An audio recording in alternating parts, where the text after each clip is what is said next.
అన్నారు. అట్లా గాలివానలు ఉన్నాయండి. గాలివానలు వచ్చే లోపల 1.5 నెలల కల్లా రెడీగా సాయం చేరిన 1.5 నెలలు అయింది. నిన్న చేరినాము. అందుబట్టి నాకు సాక్షి. దేవునికి మహిమ కలుగును గాక. రాని బిడ్డకు వారం ఉంటే జ్వరం వస్తుందా, మా హాస్పిటల్ వచ్చి తగ్గుతుంది, మళ్ళీ వస్తాను. అట్లనే అక్కతో కానీ పేరు చేయించిన ఆటగా కూడా చేసింది. మళ్ళీ వనాడం అట్లా వస్తా అంటే హాస్పిటల్ పోయి రక్త పరీక్షలు తింటే ఒంటికిలోనే రక్తంలోనే ఇన్ఫెక్షన్ అయిందంట. ఇన్ఫెక్షన్ అయిందమ్మా, డైలీ సూది లేపిస్తే తగ్గిపోతుంది, ఏం కాదులే అని చెప్పినారు. దేవునికి ఆ పాపకు బాగా తగ్గుతుంది జ్వరం రాదు. వాళ్ళమ్మకు కూడా రాని కూడా జ్వరం వస్తాను పేరు చేసుకొని ప్రార్థన చేసుకున్నాను. ఆదివారానికి ఇద్దరికి తల్లి బిడ్డ బాగా మందిరంలో సాక్ష్యం తల్లి బిడ్డ దేవునికి మహిమ కలుగును గాక. నా పేరు గంగాదేవి, నా చిన్న కూతురు పేరు దివ్య. 20 రోజుల కిందట జ్వరం వచ్చింది, అంతతో బాగైంది. కానీ మళ్ళీ మొన్నటి నుంచి జ్వరం వస్తుంది. కారణం ఏమీ లేదు, అసలు ఊరికనే ఉండేదానికి ఉన్నట్లే జ్వరం వస్తుంది. ఏమంటే నాకు అర్థం కాలే.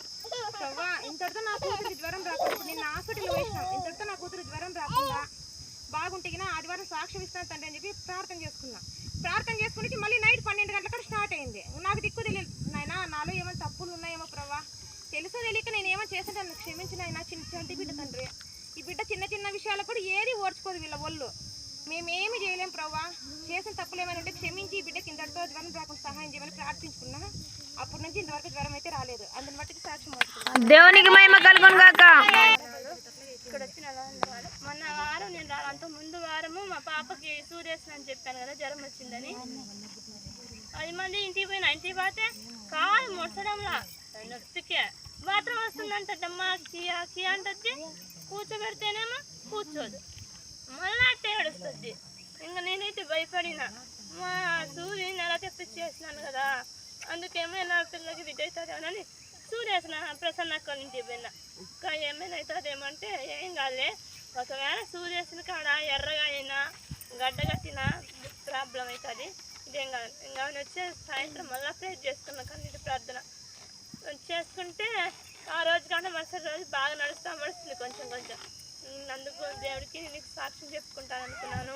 మన వారం రాలా, అందుబట్టి వారం సాక్ష్యం చెప్పుకున్నాను. దేవుడు చాలా మేలు చేసింది. దేవునికి మహిమ కలుగును గాక. మొన్న గాలివాన వచ్చిన రోజు మా ఇంట్లో కరెంట్ లేదా, కిచెన్ లో గిన్నెలన్నీ వేసిందంటే ఆ గిన్నెలన్నీ పడిపోయినాయి.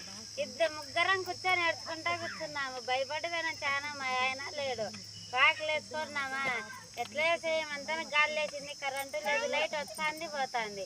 లైట్ ఎలాగైనా వచ్చేట్టుగా సాయంత్రం లైట్ పడింది.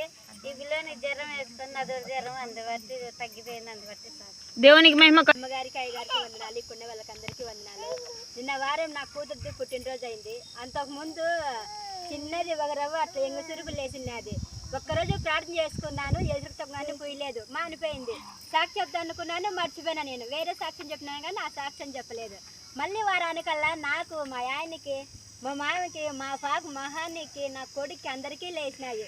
తండ్రి నాది తప్పు తండ్రి, అది చేసిన వెంటనే తగ్గిపోయింది. మళ్ళీ నేను సాక్షి చెప్పలేదు కదా, నేను క్షమించు తండ్రి అని ప్రార్థన చేసుకుంటే రోజు రక్తం పూసినాను.